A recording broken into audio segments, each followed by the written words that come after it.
ನಮಸ್ಕಾರ ವೀಕ್ಷಕರೇ, ನೀವು ನೋಡ್ತಾ ಇದ್ದೀರಾ ಗ್ಯಾರಂಟಿ ನ್ಯೂಸ್. ನಾನು ರಾಮ್ ಬಡ್ಗೇರ್. ಚಿತ್ರದುರ್ಗದ ರೇಣುಕಾ ಸ್ವಾಮಿ ಕೊಲೆ ಪ್ರಕರಣಕ್ಕೆ ಸಂಬಂಧಪಟ್ಟಂತೆ ಈಗಾಗಲೇ ದರ್ಶನ್, ಪವಿತ್ರ ಗೌಡ ಸೇರಿದಂತೆ 17 ಜನ ಆರೋಪಿಗಳನ್ನು ಅರೆಸ್ಟ್ ಮಾಡಲಾಗಿದೆ. ಎಂಥ ದೊಡ್ಡ ಮಟ್ಟದ ಸುದ್ದಿ ಓಡಾಡ್ತಾ ಇದೆ ರಾಜ್ಯದಲ್ಲಿ, ನೀವು ನೋಡ್ತಾನೆ ಇದ್ದೀರಿ, ಗಮನಿಸ್ತಾನೆ ಇದ್ದೀರಿ.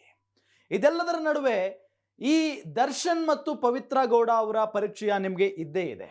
ಇನ್ನುಳಿದಂತ 15 ಜನ ಆರೋಪಿಗಳಿದಾರಲ್ಲ, ಅವರು ಯಾರು, ಅವರ ಬಗ್ಗೆ ನಿಮಗೆ ಸಹಜವಾಗಿ ಪರಿಚಯ ಇರಲಿಕ್ಕಿಲ್ಲ. ಆ 15 ಜನ ಆರೋಪಿಗಳು ಯಾರು, ಎಲ್ಲಿಯವರು, ಈ ಕೊಲೆ ಪ್ರಕರಣದಲ್ಲಿ ಅವರ ಕೈವಾಡ ಏನು, ಅವರ ಪಾತ್ರ ಏನು, ಇದು ಸಹಜವಾಗಿ ನಿಮಗೆ ಗೊತ್ತಿರಲಿಕ್ಕಿಲ್ಲ. ಇದರ ಬಗ್ಗೆ ನಾನೀಗ ಮಾಹಿತಿಯನ್ನು ಕೊಡ್ತೀನಿ ನಿಮಗೆ. ಸಹಜವಾಗಿ ಈ ಕೊಲೆ ಪ್ರಕರಣದಲ್ಲಿ A1 ಆರೋಪಿ ಪವಿತ್ರ ಗೌಡ ಅನ್ನೋದು ಗೊತ್ತಿದೆ. A2 ಆರೋಪಿ ಚಾಲೆಂಜಿಂಗ್ ಸ್ಟಾರ್ ದರ್ಶನ್ ಅನ್ನೋದು ಕೂಡ ಸಹಜವಾಗಿ ಗೊತ್ತಿರುವಂತ ವಿಚಾರ. ಆದರೆ ಇನ್ನುಳಿದಂತ 15 ಜನ ಆರೋಪಿಗಳಿದಾರಲ್ಲ, ಅವರ ಬಗ್ಗೆ ನಾನು ಮಾಹಿತಿಯನ್ನ ಕೊಡ್ತಾ ಹೋಗ್ತೀನಿ.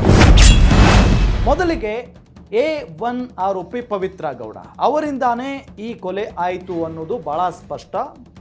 ಜೊತೆಗೆ ದರ್ಶನ್ ಅವರಿಗೆ ಈ ವಿಚಾರ ಹೇಗೆ ತಿಳಿತು, ದರ್ಶನ್ ಅವರು ಕೂಡ ಈ ಕೊಲೆಯಲ್ಲಿ ಭಾಗಿಯಾಗಿದ್ದಾರೆ ಅಂತಾನೆ ಹೇಳಲಾಗ್ತಾ ಇದೆ. ಹಾಗಾಗಿ ಅವರು A1 ಮತ್ತು A2 ಆರೋಪಿಗಳಾಗಿದ್ದಾರೆ. ಇನ್ನು ಆರೋಪಿ ನಂಬರ್ 14 ಪ್ರದೋಷ್, ಈತನ ಹೆಸರು. ನಟ ಮತ್ತು ಟೆಕ್ಕಿ, ದರ್ಶನ್ ಆಪ್ತ. ಈತ ನಟ ಅಂತೆ ಮತ್ತು ಟೆಕ್ಕಿ ಅಂತೆ, ಜೊತೆಗೆ ದರ್ಶನ್ ಅವರ ಆಪ್ತ. ಇನ್ನು ಸ್ವಾಮಿ ಹತ್ಯೆಯಲ್ಲಿ ಪ್ರಮುಖ ಪಾತ್ರ ಈತನದ್ದು ಕೂಡ ಇದ್ದೇ ಇದೆ. ದರ್ಶನ್ ಹೆಸರು ಬಾರದಂತೆ ಸಾಕ್ಷಿ ನಾಶಕ್ಕೆ ಪ್ರಯತ್ನವನ್ನ ಪಟ್ಟಿದ್ದಾನೆ ಈತ. ಬಹಳ ಪ್ರಯತ್ನ ಪಟ್ಟಿದ್ದಾರೆ ಸಾಕ್ಷಿ ನಾಶ ಮಾಡಬೇಕು ಅಂತ ಹೇಳಿ, ಆದರೆ ಸಾಧ್ಯ ಆಗಿಲ್ಲ. ಸಾಕ್ಷಿ ನಾಶ ಪ್ರಯತ್ನದ ಆರೋಪದಲ್ಲಿ ಈತನನ್ನ ಹೆಡೆಮುರಿ ಕಟ್ಟಿದ್ದಾರೆ ಪೊಲೀಸರು. ಈತ ಆರೋಪಿ ನಂಬರ್ 14.